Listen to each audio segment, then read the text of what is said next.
മാതൃകാപരമായി ശിക്ഷിക്കുന്നതിനുള്ള നടപടി നടക്കുന്ന നാടുകൂടിയാണ് നമ്മൾ.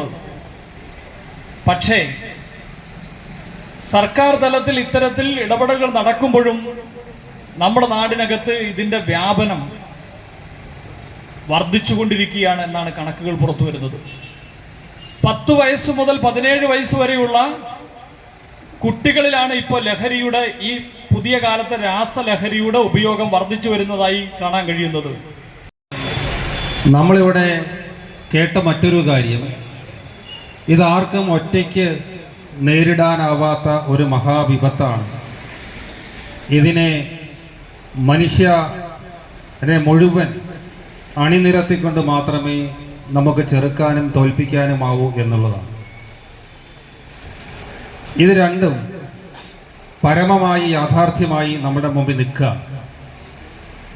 നമുക്കറിയാം, ലഹരി അത് നമ്മൾ ഉദ്ദേശിക്കുന്ന മനുഷ്യനെ എല്ലാ തെറ്റിൻ്റെ മാർഗങ്ങളിലേക്കും കൊണ്ടുപോകുന്ന ലഹരി വസ്തുക്കൾ, അത് ഉപയോഗിച്ചുണ്ടാകുന്ന ലഹരി, അത് രാസലഹരിയാണെങ്കിലും അതല്ലാതെ മറ്റ് തരത്തിലുള്ള ലഹരി പദാർത്ഥങ്ങളുമൊക്കെ ഉപയോഗിച്ചുകൊണ്ട് മനുഷ്യനെ ആ തരത്തിലേക്ക് കൊണ്ടുപോകുന്ന ലഹരിയുടെ ഉപയോഗത്തിനെതിരായിട്ടാണ് നമ്മളുടെ യുദ്ധം.